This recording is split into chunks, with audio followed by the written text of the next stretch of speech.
This is Arif Halaby on your hometown station, AM 1220 KHTS. Hey, welcome back to the show. Total Financial Solutions, Save for Money Hour. Okay, Jeffrey, some of the solutions that people are finding when they're taking money out of their retirement accounts, remember, the biggest expense is going to be taxes, especially if you're going to stay in California or other high-tax states, right? You have California, you have New Jersey, you have New York. There's a lot of high-tax states. Well, I think planning ahead, and you can say, oh, wow, Jeff, so profound, but really planning ahead is the thing that's going to save a lot of people. Here's what I mean. Let's talk about a couple of areas. Taxes, I mean, bar none, has to be the biggest conversation when it comes to taking out the money. First, people think, oh, well, will I have enough money? Will I outlive my income? Well, look, we can solve that pretty simply, but it's the taxation of the dollars that you really can't control unless you change your geographical location. If you stay in California, and I love the story that you've told, Arif, about your clients that have systematically over the years converted from the pre-tax, the money that has not been taxed yet. We'll get into that a little bit later maybe, but most people save money pre-tax. That means, hey, I received income, but before you tax me on it, here, put it away in this 401k, this deferred compensation, yada, yada, a retirement plan. Okay, now, do you think, like Arif said, when the government's licking their chops waiting for this money to come out, don't you think they're waiting for this? That's why they're tallying up. And you kind of got me fired up now, Arif. They're tallying up all of the money that's in retirement accounts across the country. They didn't used to do this. No, that's new. That's only about 2.5, 3 years old. It was never in the history of retirement accounts ever known by the IRS or anybody for that matter, except you and your broker or your financial institution, how much money you had in your retirement account. They knew what you put in because it had to meet certain guidelines and when you were supposed to take it out. So the December 31st date of the year you turned 70 and a half, that's when they are notified. Okay? Now, besides that, you could have a 10 million, lose it all. Make a million, lose. Didn't matter. Yeah, why does it matter? Except for a couple of years ago. And because your 401k, your 457, your retirement accounts, 403bs, all of those that are pre-tax, as Jeff was saying, those are the accounts that are the savings account of the federal government and the state government. So they know. I mean, imagine for a minute if you knew that no matter what, every year a certain amount of people that were going to turn 70 and a half, you were going to force them to take money out of that account, regardless of whether or not they needed it or wanted it. And you knew the demographics because of the census. You knew how old people were when they were going to hit that next age, and you knew. Social Security, right? Simple. So the key is, when you're ready to take money out, think of it this way. As you are saving every single year, there is something called a Roth 401k, Roth 403b, and of course a Roth 457 plan, which is all post-tax money. Just like the $20 in your purse or your pocket, it's already been taxed. You all know about the Roth IRA. The word Roth was the last name of a senator who created it. That's all it was, or it basically was named after. And it said, if you go to work, you earn $50,000. If you take $5,000, you go ahead and put it into one of those types of accounts, a Roth account. Then you do not pay taxes on that money ever again, but you do pay on it today. The interest you earn on the $5,000, never again. The $50,000, all of those dollars are taxed today. So this is important as you're building, if you will, your retirement accounts, because if you need to live in a particular dollar figure each month and you pull money from your pension or your Social Security or your retirement accounts, then when you need extra money to stay below that threshold of the next tax bracket, a lot of people pull money out of their Roths. Because today is probably the day that you have your biggest write-offs. And thinking about this going forward, if you have a bunch of pre-tax accounts, meaning money that hasn't been taxed yet, and you start taking it out, you have to say to yourself, do I have enough money? Well, most people can say, oh, there's this conservative rule. Spend no more than 3 to 4%, of your account balance each and every year. And you can break that down annually, quarterly, monthly, however you live. But take that number, and that's a conservative number that the money would probably, they never say it will, but they probably would last you the rest of your life. Well, now think about this. If you haven't taxed that money yet, or it hasn't been taxed yet, you've got to pull out probably an extra third. So whatever you take out, let's say you take out $1,000 to live that month, or you supplement your income from your 401k, let's say. If you pull out $1,000, generally speaking, you're going to keep about $650, $700 out of that. So thinking about that, does that drive your account down faster Yeah, it does. Yeah. It's a big consideration. So planning ahead, what I mean by that is if you're going to stay in the state of California, know that two things exist. You always have the federal government that's going to have their tax tables and how they do things, but you're always going to have that state tax as long as it exists. And do we see it going away? No. So count on a third of your income just going right to taxes before you get to spend any of it. And it's a big research deal. everything. There are about a half a dozen states that have zero income tax, but they still have expenses. So they could have a higher sales tax. They may have a higher property tax. So there is no getting away of moving to this island in the middle of nowhere. You're going Right. to have to pay tax somewhere, somehow. It's a matter of degree. How much is too much? What are you willing to get what for it? Right? If you're all forced to pay a particular thing, and that's what taxation is, you might say it's not by the gunpoint, but it is, because eventually when the IRS comes to seize your house and you're not willing to walk out onto the street or Yep. ask Wesley Snipes, he went to jail. So it is at gunpoint and you do lose your freedom. So there are people every day that get in trouble for not paying their taxes. So you're not going to want to do things illegally, but you do want to know what the rules are. And that is important. You meet with your CPA, meet with your tax advisor, have a plan with your financial advisor, and sit down and say, should I be moving some of these dollars every year that I've already saved in a 401k or whatever it might be, and shifting those over into the next phase, which, believe it or not, should be, in my opinion, accounts that have a more favorable tax treatment. That is part of the process in planning. And as Jeff was saying, if you have 5, 10, 15 years out, you can plan a lot easier than if you're retiring next January 1st, right? You just have a lot more freedom, a lot more choices. Timing is more in your favor than it is just chance. So there's some opportunities to make those decisions. Roth IRA accounts, again, you go to work, you earn money. When you set it aside into a Roth, you still pay your ordinary tax on it. And today you may have other write-offs. It's a big deal because as you have those write-offs, you want to use those as kind of your buffer. And of course, checking with your CPA, that's the key here, because if you were to take 401k dollars and convert them in a particular year, generally speaking, what you have to do is kind of pay the piper. So if you convert 10,000 from pre-tax to post-tax, now conversion is the word that people use when they go from like a normal 401k to a Roth 401k or a traditional IRA to a Roth IRA. When you convert those from pre to post-tax, meaning, hey, I don't want these taxed in the future, you have to pay the piper today. So that could drive your income up, and it should, and you should have those dollars subject to tax. Now, what's the benefit of paying the tax on it today is that whatever you convert plus the money that it earns and the interest that those little soldiers go out and capture in the future, if you do it the right way, they will not be taxed. So that's under current law. And do we think that things can change in the future between now and maybe 10 or 20 years from now when you retire potentially? Yeah, I think so. So do it today. Yeah, today, and this time is your children are the youngest they're going to ever be. And your business write-offs, if you're in business, they're not going to be when you retire by definition. Your home mortgage is usually the highest it is because you plan on paying it down or certainly paying it off. Those two things start to eat up your most aggressive tax write-offs. So that's where your CPA conversation comes in. We'll be back in just a minute. Arif Halaby, along with Jeff Girard, on your place for news, talk, and information. This is AM 1220 KHTS. We'll be right back. Hi, welcome back to the show. Total Financial Solutions, Save for Money Hour. Arif Halaby and Jeff Girard. Total Financial Solutions. Look, every week at this time, we're coming to you with financial tips and tricks and ways, I think, to help you get out of debt, of course, manage your financial life. One of the biggest problems people have is they think something is what it isn't, right? I'm okay if you tell me blue is blue and I decide I don't like it, that's the way it goes. If I think something is up and you say, well, it's kind of up, but it's over there, got it.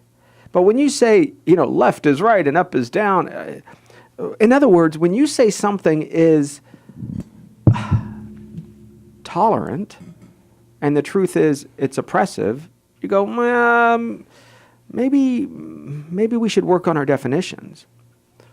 When you say something is, well, it's the right thing to do, for who?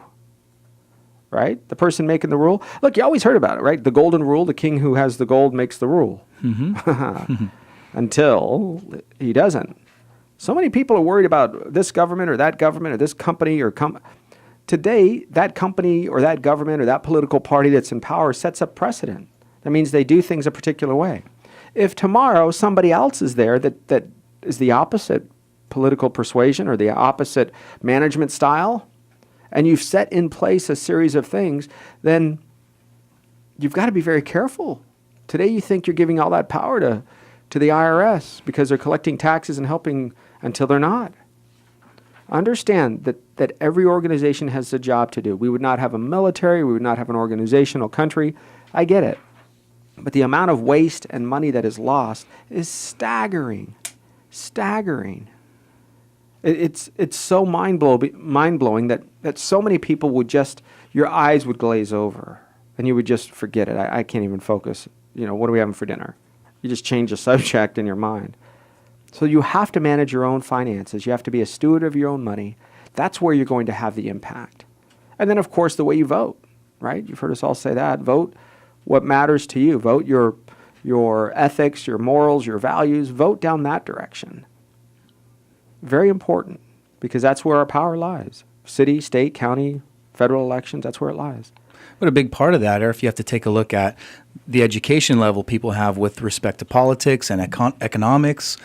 Some people go in, I have to say it kind of blindly. They vote where their friends vote. They vote where their parents vote. It's what a lot of people tend to do unless they really get into the minutia. And then I think that skews them or puts them over the top of, okay, now I know too much. Now I have to go dig out the rest of the pieces and peel back more layers.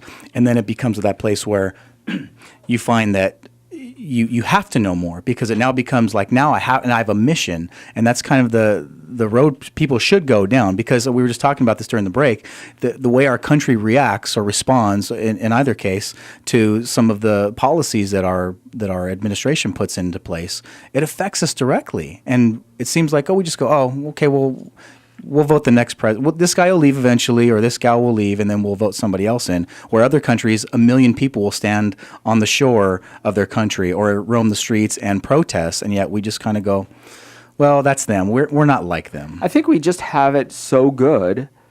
Look, the largest amount of wealth in the history of mankind is now in possession, and will be in possession, of about 70 million people out of billions. Right? 6, 7 billion in the world, whatever it is. How many billion? Over 6 for sure. Right? So 70 million people, 75, 72, 77, depending on who you listen to, have the greatest amount of wealth ever. Now, you can say that's not fair. And by the way, keep your eyes open. And you can go to hometownstation.com. Send me an email if you want to hear the article. I have the most dangerous word in the human language is fair.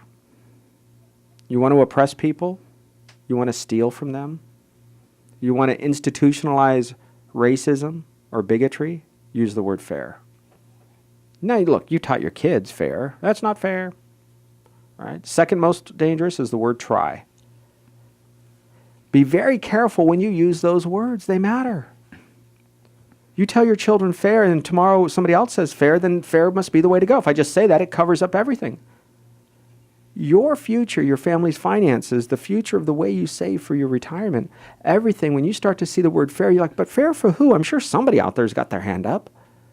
And remember this, when you rob Peter to pay Paul, you will always have Paul's support. Paul's always going to vote, that's a good idea. I think we should. And Peter's sitting there with his pockets empty going, whoa, whoa, whoa, back up. You're robbing me. Paul goes, I think it's a good idea. Right? I don't know where it came from, but it makes a lot of sense. Robbing Peter to pay Paul.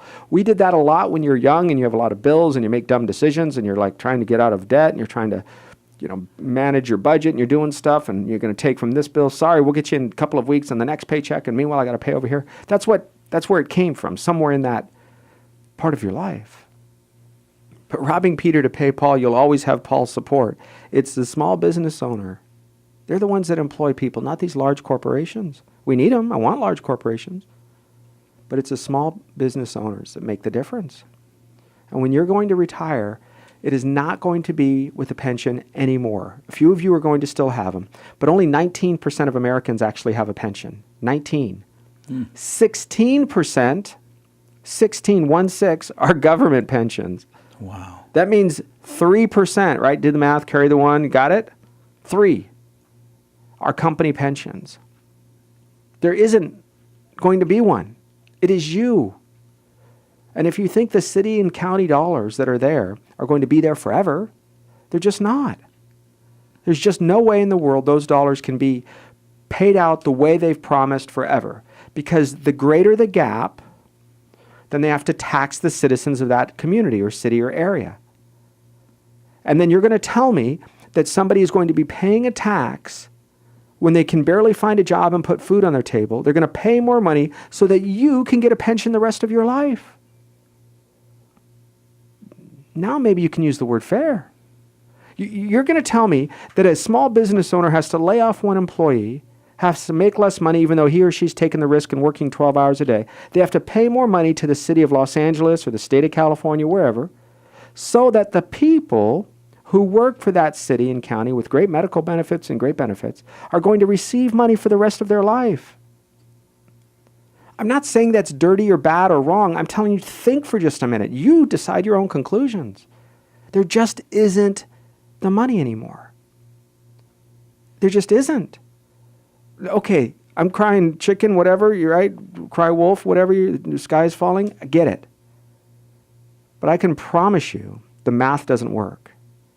We'll be back with some solutions when we come back. Total Financial Solutions, Safer Money Hour, Arif Halaby. Hey, welcome back to the show. Welcome back. Total Financial Solutions, Safer Money Hour, Arif Halaby and Jeff Girard. On your family's place for news talk information, that's your hometown station. Go to KHTS. You can click and get some news alerts. Sign up for the weekly emails or the daily emails for that matter and learn about what's going on in Santa Clarita. Have it sent directly to your email device. When breaking news is happening right here in the Santa Clarita Valley, you'll actually get a chance to find out probably sooner than anybody else. Unless, of course, you were part of the news. If you were in the accident, if you were the one arrested in the big drug deal, then, of course, you would know before us. But other than that, hometownstation.com will tell you about what's going on in Santa Clarita. All right, you Jeff. also get a chance to download the app on your smartphone, and then you can listen to KHTS, all their wonderful programming, but also us. You know, I have been recently all over the country, the world, in different places. And if you're in a spot where there's Wi-Fi, because that's it's less expensive to do that, especially if you're in a foreign land, and you hit the app button on your KHTS phone, you can actually stream live and listen to the shows as they are happening right live. And I got a chance to do that a few times. It's kind of fun. Yeah, it's a nice thing. Okay, retirement solutions. How are you going to plan for this? Number one, have a plan. Where do you want to live? And you don't have to know exactly when and where and how, but you do have to know generally where you want to live. Now, for a lot of people, home is where your family is. So if you have two children and one moves to Seattle and one to Austin, Texas, where do you want to live? I don't know. It just kind of depends, right? For a lot of folks, they'd prefer to be with their daughter who's having the kids or their son who's just got married. So you may not be confident as to where you're going to live, depending on the career choices, of course, of your family. Where that really boils down to is to keep your options open. Don't continually refinance the house. Don't continually take second mortgages and build an awesome patio. And then 4 years later, all of that is done, and now your children have moved to Chicago and you want to be closer to them because that's where the grandchildren are, and you just built an awesome patio for somebody else. Mm-hmm. And don't think you're going to be able to get all the money out that you've put in. I think most of it, I want to say maybe a kitchen is the only thing you can get most of the money that you put into it. So in other words, if you spent $50,000 on a new kitchen, chances are you might get 30 of it back on the asking price. But other than that, everything else is pretty much a donation to the new homeowners. So be very careful if you're going to refinance the house or do anything like that. How about a car purchase, Jeff? I was just about to say that. You read my mind. Buying a new car 10 minutes after you've paid off the note is probably not the smartest thing. Look, there are a couple different ways to finance a vehicle. One of those is a lease. If you think you can afford a lease and you back that payment into your budget and into your income every month, then why is that a bad thing? So you never own it. But if you're always getting a new car that you own, quote unquote, every 5 years or 4 years, whatever have you, and hey, look, we've seen 84-month loans now. Yeah, people are stretching out because they want to buy a more expensive car. To drop the payment down, they pay longer payments, longer stretch of payments, more years, more time, more interest, and they pay more for the car. And then as soon as that's paid off, they go out and buy another car. It just doesn't make sense. Because think of it, that might be 6 or 7 years that you're paying for a car payment. Go and find a car in the make and model that you're looking at. Find one that is 6 years old, 7 years old. And then look at your payment, $582 a month, and go, okay, would I pay $582 a month for that old car? You probably wouldn't. You'd say, that's an old car. Well, that's what yours is going to be like. The payment doesn't change, but the quality of the car goes down as you drive it, right? It's what you do. So work on either looking at a lease, work at paying it off quickly. In other words, a year, 2, 3, 4 years, at the most 4 years. You say, but Arif, I can't afford a car. Then you buy a used car. Or you save up your money in another 2 years or 3 years or 4, and you pay cash for the car. But I don't want you carrying enormous payments 6, 7 years into the future, especially when retirement is at 10 years or less. Be very cautious about that. And be cautious as well for this. Combining the two things Jeff and I are talking about, a new automobile and where you're going to live. If, for example, you're looking at buying a car, and it's a nice car, it's a sports car, and then you plan on living because your family's moved and your kids are moved, and they're in Denver, Colorado, then probably a small sports car isn't going to be as efficient as a four-wheel drive vehicle. So what are you going to do? You're going to have to sell it and buy another one. Mm-hmm. Because the location will determine the automobile, right? It'll determine the pickup truck. So be very cautious about whether or not you're going to need a new car, and what kind and where and how versatile you can be. Because the truth is, when you get to that location, then you can find out what you need. If you have that engine, that retirement source of income, and it's coming down the pipe every single month, and in that is a budget of $500 a month for an automobile, then buy a car. Every couple of years, lease a new car for $500 a month. Right? It's a good thing for you to have choices and that retirement income that is a guaranteed stream of dollars that can go up a little bit every year or every couple of years with inflation. That is important. Much more important than having your home paid for, because you can't peel a piece of drywall off and go to the store. Mm-hmm. And when you want to refinance your house to take money out, there are loan fees. There's thousands of dollars in fees, even if you get a low-cost loan, right? So you just spent money on that, interest, whatever you want to call it. So be careful if you're doing this refinance game, because look, we had a client and all he ever used was his HELOC as his emergency account. We warned him numerous times. His wife was an actress and he was a businessman. She had great jobs, they'd pay it down. They needed money, they took money out. Until 2008 hit. And then they shut down his HELOC. Right? Nobody takes your savings accounts when it's sitting in a bank, but they took his because it was under the form of his home equity line of credit. Very dangerous. Be very careful if you think you're trying to be creative and you're getting those guys and I got them and I've got a secret. Be very careful, because at the end you may not be that person who is right on the edge of doing it the right way. I think a big part of it is the timing of it. Just like many things in life, that can work, that can be a viable solution, but I wouldn't look at that as a long-term solution for retirement, because clearly rates change, environments change, everything changes in this world, especially financially, and it can happen like that. I mean, we watch people lose half their money, have lending amounts that they have out there just waiting for them to be borrowed, pulled back because they said, oh, no, it's too risky. So then basically their savings account went away. They said, oh my gosh, now what do we do? Do you think they had any money saved? Probably not. If you retired 10 years ago on Social Security, you are making almost nothing more of a pay increase. 10 years ago. Oh, but Arif, they gave us a 1-point-something% pay raise, and they took it back in Medicare payments, right? Right. They gave you a pay raise, and then they charged you more for your insurance and Medicare, Social Security. So you might have retired at 66 years old, and today you're 75, making about the same amount of money. But doesn't gasoline go up in costs? Say yes. Doesn't other food costs go up? Yeah, now it's nothing to spend $20 on lunch. 10 years ago, that was maybe a $10 meal. $5 for breakfast 10 years ago. Now it's $10 for breakfast. Right. $30 on a nice dinner, maybe $35. So be very careful when you take out Social Security. Realize that it's probably not going to increase the way you think it is, and certainly not as much as you want it to be. Those are very important components with your retirement solutions. And finally, be very careful about market volatility. When you have your money in a place where it goes up, down, don't count on that being there, especially if you're paying a fee for that money. Your broker always makes money. You do not. Be very careful about that. If you have any questions, you can always get a hold of us at hometownstation.com and click on Total Financial Solutions, or go to Facebook, like us on Facebook. We have a bunch of pictures from today's show as well. Total Financial Solutions, this is Jeff Girard. I'm Arif Halaby. Every week at this time, stay tuned at the top of the hours. We have more on your place for news, talk, and information. This is AM 1220, KHTS.